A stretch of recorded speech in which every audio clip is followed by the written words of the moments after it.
How are you doing today? I am the Yu-Gi-Oh! Scrub, but you can call me Bailey, coming at you with another video. Today we are playing some Soul Control. Now, this is a build that I threw together. I actually played a guy, and he was running Soul Control. I can't remember what deck I was running. I ended up winning, but we just kind of started talking and decided to go ahead and try to build a deck. We were talking together in private messages, trying to make a good competitive version of Soul Control, and this was the best thing that we came up with, and so I'll go over the reasoning at the end of the video. You can see the deck right here, but let's go ahead and just hop into the ladder because that's what y'all want to see.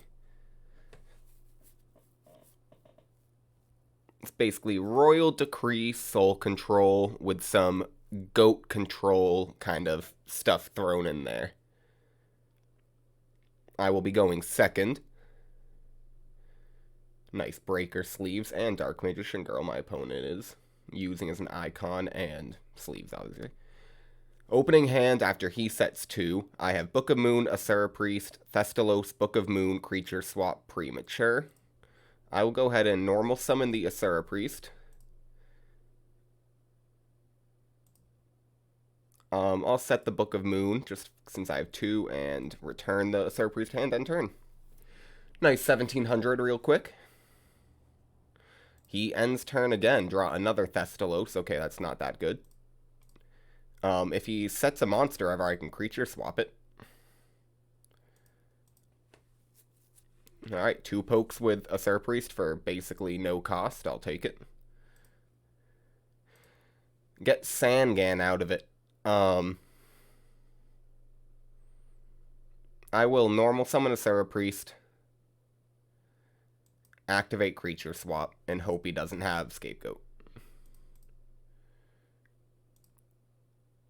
It's a Tsukiyomi of his own. I will just end my turn.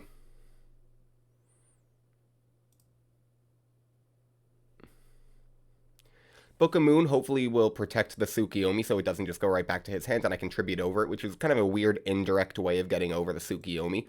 Okay, I'll actually just be able to rip a bunch of cards out of his hand because he lets me tribute over this Tsukiyomi. Hit this card out of his hand. It's a exiled 4, so that's pretty good.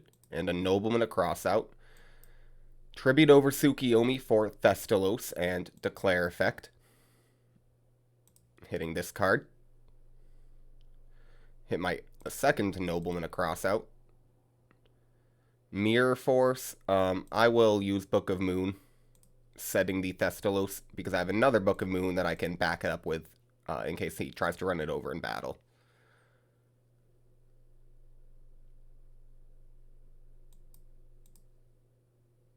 He just summons Magic, or Reflect Bounder. I don't know why I always think it's a Magic Reflect Bounder. I think it's because it's like Magic Cylinder.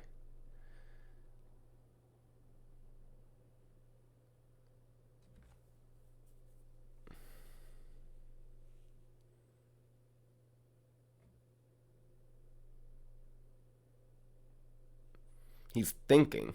He's gonna Judgment. Okay.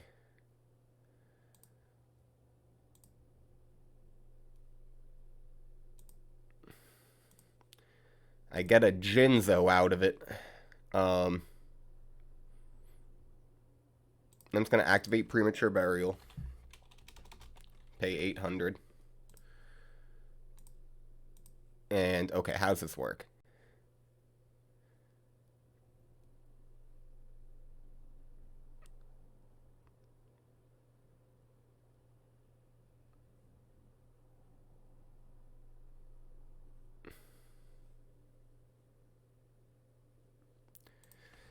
Okay, does Reflect Bounder destroy itself?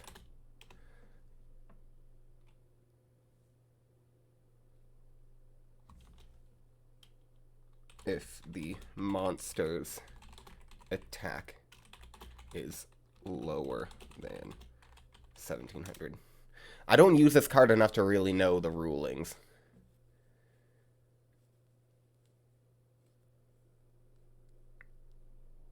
Honestly, it doesn't even matter. I'm just gonna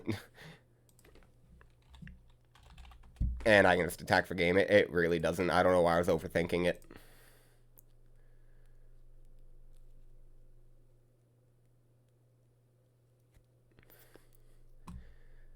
I'm like, summon Sangan, then it can destroy itself and I'll get Sangan's effect. But I'm like, he has no back row. Why don't I just literally attack for game?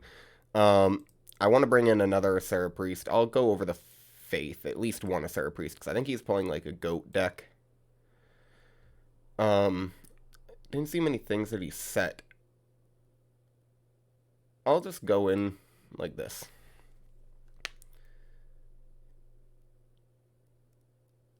Wasn't exactly the game plan. I mean, we did use creature swap with a spirit monster, so we got to see a good creature swap use. We saw a tribute summon, but you kind of want to keep the tribute summon train rolling in this deck. Getting one tribute summon off in a soul control deck isn't really what you're trying to do. He gets Delinquent Duo this time.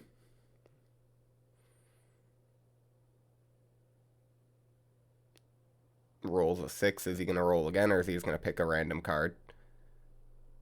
He hits Book of Moon, and I think he'll discard the Serpent. I think that's the best other card to get rid of off of Duo. I was thinking maybe Mystic Tomato, but then I thought better and thought Serpent might be the choice. Let's get Serpent back to hand. And I will just go ahead. I'll normal summon Mystic Tomato.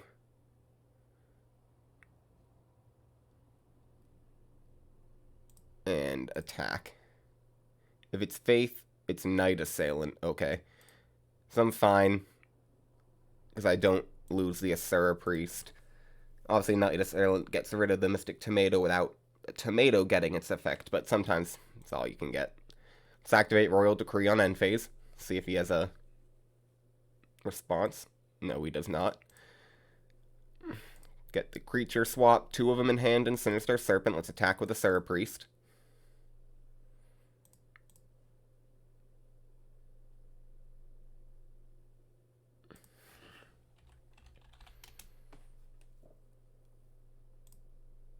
Get a Scapegoat draw. Let's go ahead and activate Sinister Serpent. Activate normal summon Sinister Serpent. Activate creature swap.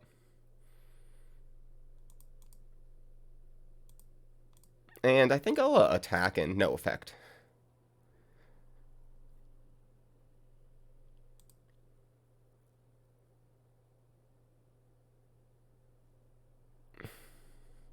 Not gonna banish my own Sinister Serpent, bro, if that's what you're thinking. Because I'm gonna use your DD Warrior Lady to banish my Sinister Serpent. Optimal plays only. Premature Burial. To hand. Actually, I have a kind of cool play here. Which, because I have creature swap, I can go for. Let's summon the Mystic Tomato. Activate creature swap.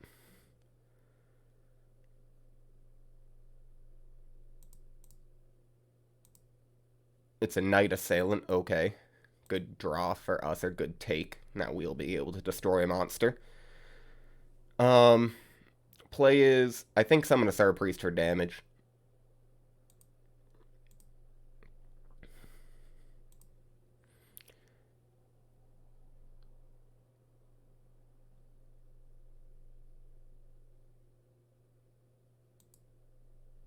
He takes 300. I get a Mystic Tomato effect. I'll go ahead and get Sangan. Actually think 15 plus 14. Yeah, I wouldn't be game anyways, so Sangan's the play. He eats 2,500. Asura Priest comes back to hand, and I will end my turn. I think I'm in a pretty commanding position here.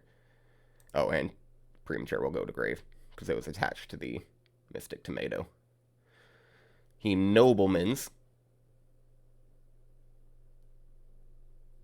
which I do not have any Night Assailant in deck. I mean, that's kind of a weird Nobleman.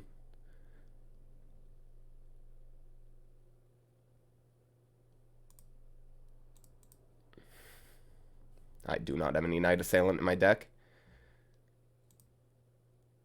I get Breaker. Let's go ahead and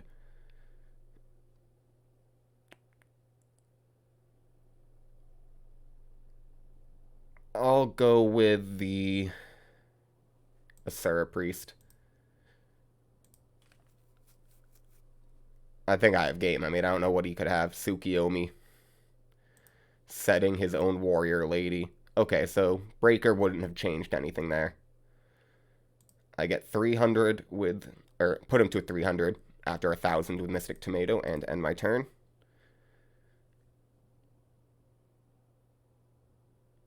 And okay, he admitted defeat. Let's go ahead and go talk about the deck, because I think it's a really fun deck to use. So it is Soul Control. Obviously, you're going to play 3 of the best Monarch in the format, Thestalos. Why is it the best Monarch? Well, Monarchs are basically vanilla monsters after you use their effect. They're vanilla monsters with 2,400 attack, 1,000 defense. Weenies on the defensive side, Tsukiyomi will run right over them. Book of Moon just turns them into such easy killable monsters. But they do have very powerful effects. Now, a lot of people used to go with Mobius and Zaborg because they think like popping monsters, popping back row was good. Nowadays, people have realized that hitting hand is better than anything else when it comes to the Monarchs, because Thestalos will come out and hit something from your opponent's hand with priority. Like, I mean, it's tribute summon, so it activates right away unless they have a judgment, of course. And it's already likely to eat up again, Book of Moon, Ring of Destruction, Mirror Force, Torrential. Like, your Monarchs are prime spell and trap removal because you have to tribute summon them. And so they're going to eat that anyways. So why use a Mobius summon to, like, just hit the Torrential Tribute that was already going to go to the graveyard because their opponent was going to use it? And they're usually setting 1, sometimes 2 back row, and then they're keeping the good ones in their hand as well, unless they play Judgments, in which case you're not even going to get the Tribute summon off. So Thestalos, easily the best. Now, we're running 2 Zaborg in this deck. Now, I think Grandmarg is a better monster, but I want the lights and I want the level 5. That's why I'm running 2 Zaborg, though it's not the best Monarch, though I want 2 of it for those 2 reasons, light, level 5. 1 Jinzo and 1 BLS round off our big boss monsters and kind of bricky cards. Jinzo, it basically acts as Mobius. It does the same kind of thing, just negating all of opponent's trap cards. Now, we also are running 3 Soul Exchange. I mean, it's a Soul Control deck, so you're going to be doing this. Great card to help get rid of face-down monsters like a Magician of Faith, Dekoichi, Spies, things like that, Mystic Tomatoes. Only real cards that suck to tribute over like Sangan, Sinister Serpent, Spirit Monsters that are set are fantastic to get rid of. Pretty much anything that's just on the field is good to get rid of besides like a face-up Dekoichi. You run Royal Decree because you don't want your big boss monsters, your Monarchs, getting spell and trap removal used against him. So if you can just negate a third of the game by saying no traps and you run a 4th copy of Royal Decree by playing Jinzo, it's just a good card. So Royal Decree in the deck for obvious purposes. Because you can't run spells and traps for negation or trap cards, negation and protection, you got to run Scapegoat to just because BLS dropped on you can easily mean death at any point. So you really got to play carefully sometimes with Scapegoat. But by playing Scapegoat, we can run 3 Metamorphosis, and it kind of works well with level 5s and level 6s, and of course level 1s, so we can have access to Thousand Eyes Restrict and some of the most powerful level 6 and 5 fusion monsters, Dark Blade, Dark Balter, Ryu Senshi, the Spirit Reaper, Reaper on the Nightmare, Breaker the Magical Warrior for just 1 more normal summon, 2 creature swaps, gotta run 2, because 3 goats automatically make it good, along with the Asura Priest, 2 Tsukiyomi, and 3 Mystic Tomatoes, and the Sangan and Serpent as well are good cards to use creature swap. 1 Magician of Faith and 1 Tribe Infecting Virus. The Magician of Faith, you could probably cut. It kind of doesn't flow with the rhythm of the deck at all times, because you almost always want to be normal summoning a bigger monster or a monster that will get an effect like a Mystic Tomato, one of the Spirit monsters, or of course a Monarch, because they get their effects, Breaker as well. But every now and again, you do just want to have a more passive turn, set Faith. And if you open up Faith with one of the big 3 and manage to get off like a Pot of Greed, set Faith, flip Faith, get Pot of Greed again, I mean, it's just a blowout from there. You're running 1 Tribe Infecting Virus just to deal with more goats. Pot of Greed, Graceful, Delinquent Duo, Snatch, Premature, Heavy, and 2 Book of Moon. No MST, you just don't need it. You're running 3 Royal Decrees and Jinzo. Side deck, 2 more Asura Priest to deal with goat matchups because goats like Thousand Eyes Restrict and Tsukiyomi destroy you. You need a way to just deal with all the goats at any time. So you're going to run 3 Asura Priest when you have after siding when you play a goat control deck. 2 Fusilier Dragon. I might cut this out because I like playing it at 3 if I'm going to play it in the side at all. It's just there so I can make Last Warrior from another planet or King Dragoon in Chaos matchups, or Last Warrior in like Reasoning Gate Turbo matches. 2 Kaiku the Ghost Destroyer for Chaos matchups. The 2 Noblemen that are missing from the main deck, Mirror Force and Widespread Ruin, are also for the King Dragoon decks, and 3 Threatening War for like Cyberstein, OTK. Well, there you go, guys. That is Soul Control. I think it's actually a bit more viable than people give it credit for. You kind of have to establish yourself early. If your opponent starts getting the, not advantage, but kind of tempo ahead of you, and really can just keep you off of monsters on your side of the field, especially if they have like a Sura Priest, or sometimes Warriors can give you trouble if they start using a lot of their spells and traps early before you see a decree.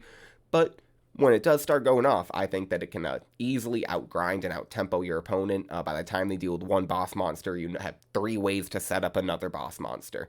So try it out if you want to use a fun deck. Thank you all for watching. I'm the YuGiOh Scrub, and I'll see you all in the future. Goodbye.